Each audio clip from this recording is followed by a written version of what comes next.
kun tamsaasa miidiyaa qanaatu fajjir al-islaam bari islaamummaa wallaggaa torbaanitti yeroo takka isin dhaqqabu amma oduu jooti oduu waliin an Rashiid Saadiq. Sheekh Hussein durataa mana marii dhimmoota islaamummaa godina wallagga lixaa kan ta'an gaaffii hawaasa hooggansa isaanii jalaa ka'aa turan karaa miidiyaa fajjirul islaamiin deebii kennaa turanii jiru. Akkasuma raawwiin marii dhimmoota islaamummaa Oromiyaa taasisanii godinni wallagga lixaa lammaffaa yoo ba'u kun nuuf haaraa miti waggaa lammaffaadhaaf itti deebinee jirra jedhaniin akkasuma hawaasni keenya haala nageenya dhabuu fi rakkoo hamaa keessa ture geeba kana injifachuu danda'uun isaa waan nama dhibuudha jedhaniin.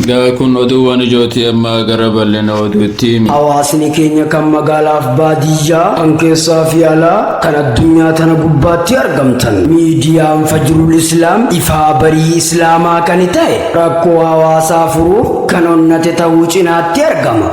Kan dukate ifatti baasu aqiidaa ahli sunnati wal jamaa baballisu akkasumas miidiyaan Fajrul Islaam kun filannoo hawaasa maraa ta'uudhaan kan hundeeffamedha.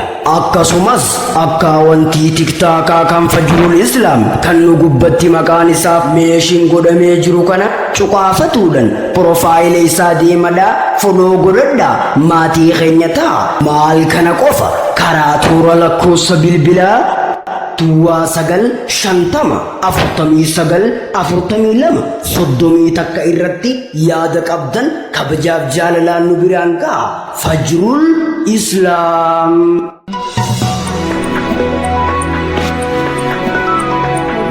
Amma gara bal'ina oduutti yoo ceenu Sheekh Hussein durataa mana marii dhimmoota islaamummaa godina wallagga lixaa kan ta'an gaaffii hawaasa hooggansa isaanii jalaa ka'aa turan karaa miidiyaa Fajrul Islaamiin deebii kennaa turanii jiru. Mee gidduumaanuu viidiyoo kana ilaallee walitti haa deebinu. Ummata mu'allafaa yeroo ammaa jiran bakka hundatti shaadaa qabataa jiran kana shaadaa qabsiisuu qofti ga'aadha osoo hin taane ummata kana tumsuu bukkee dhaabbattuu leenjii kennuufiin barbaachisaadha. Amsiko isheen gabaabduu kana imaamoliin imaama jedhamee baadiyyaa keessa jijjiran osoo leenjii ga'a tokko karaa ulamaa keenyaan argatanii jedha.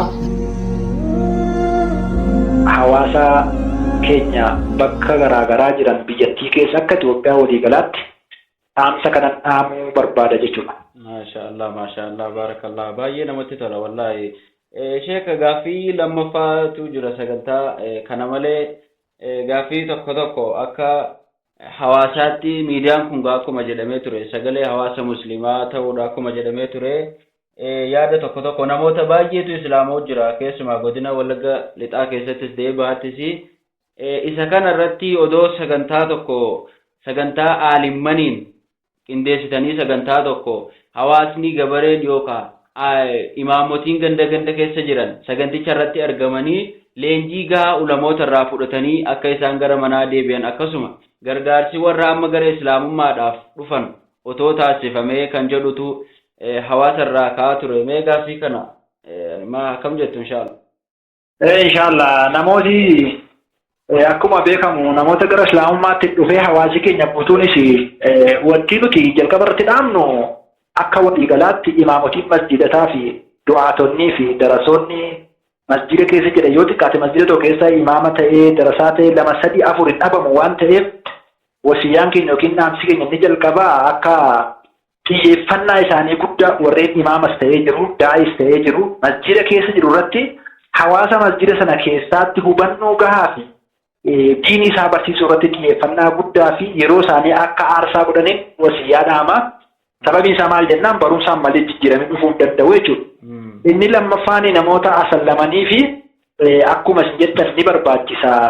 Iddoo tokkotti waamanii leenjii kennuufiin hubannoo kennuufiin akka barbaachisutti ta'ee naannoo isaan jiran naannoo masjida isaan itti sagadan namoonni imaama masjidaa ta'anii jiran xiyyeeffannaa addaa jara kanaa kennanii fi yeroo addaa isaanii kennanii fi waa'ee amantichaa gadi fageenyaan akka isaan barsiisan dhaamsa keenya jechuudha. Ulamaa'in keenyaa fi du'aatii keenya immoo bakka tokkotti walitti dhufanii ergaa garaagaraa walirraa fudhachuudhaa fi sadarkaa miidiyaatti akka ammaa saamaa jirus ta'ee warroota asallaman jajjabeessus ta'ee waluma isaaniitii immoo wal cimsuu waan jedhamu ta'ee inshaallah nuti sadarkaa kana waggaa 5 fuuldura jalqabnee turre sababa rakkoon nageenyaa hamaan mudateef sagantaa sana addaan kunne yeroo gibbiitti sadarkaa Dr. Jeelaanfaa ulamaa yeroo guddaa waamnee guyyaa 5 ulamaa keenya leenjisaa akka leenjii gaasaa argatan hubannaa gaa argatan akka walitti dhufeenya argamu. Akkuma kana sadarkaa Wallaggaa Arfaniitti illee a'immaaniif ulamaan akka walitti dhufu sagantaa kana waggaa 3 walitti fufinsaan hojjetamee ture.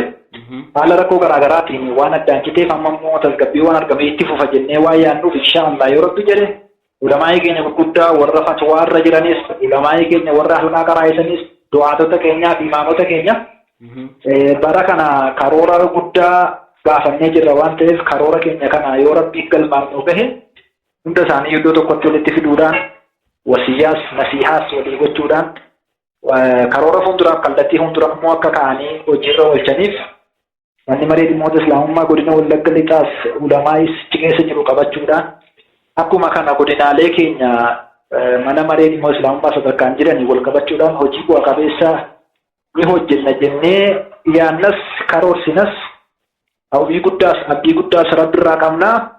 haala kanatti nu bira jira jechuudha inshaallah. Akkasuma raawwii manni maree dhimmoota islaamummaa Oromiyaa taasiseenii godinni Wallagga Lixaa lammaffaa yoo ba'u kun nuuf haaraa miti waggaa lammaffaadhaaf itti deemnee jirra jedhaniin akkasuma hawaasni keenya haala nageenya dhabuu fi rakkoo hamaa keessa ture geeba kana injifachuu danda'uun isaa waan nama dhibuudha jedhaniin. Sana keessatti gaa uummanni keenya rakkina akkasii keessa taa'ee haala hamaa ulfaataa keessa taa'ee dhimma islaamaa wanti diinii nu ilaallata. Finfinneetti ijaaramus eessatti yoo ijaarame dhimmi islaamaa nu ilaallata jedhee hawaasi godina keenyaa mana maree dhimmoota islaamummaa godina Oromiyaatii fi qarshii kaashii jechuudha walumaa gala birrii miliyoona 2,400 fi 92,900 gumaachee jira jechuudha. Allahu akbar, Allahu akbar, mashallah. Izan deebi'aa miliyoona 2,400 fi 92,900 gumaachee jira. Sana qofa miti gaa waggaa waggaadhaan manni maree dhimmoota islaamummaa godina Wallagga Lixaa Oromiyaa bira dhaabbataa yeroo hundayyuu waggaa waggaatti buusii guddaadhumaan hirmaataa ture. Bara 2013 akkuma kana geeba fudhatee ture. Inni baranaa waan adda isa godhu gaa godinni Wallaggaa Lixaa waliin qallee Wallaggaan magaalaan Naqamtee iyyuu warra geeba fudhatee ta'uu isaati wanni adda isa godhu bara kana jechuudha.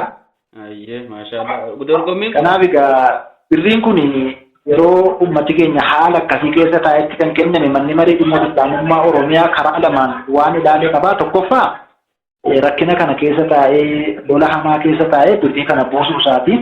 Egaa kan hanga ammaa caqafataa turtan miidiyaa Fajrul Islaamii. Miidiyaan Fajrul Islaam hawaasa muslimaatiif sagalee ta'uu irratti argama. Karaa YouTube, Telegram akkasuma WhatsApp, TikTok kanneen kana fakkaataniin isin bira gaa kan jirudha jechuudha. Egaa fuuldurattis filannoon keessan nu haa ta'u isiniin jecha nagaan nuuf jiraadha. Assalaamu alaikum wa rahmatullahi wa barakatuh.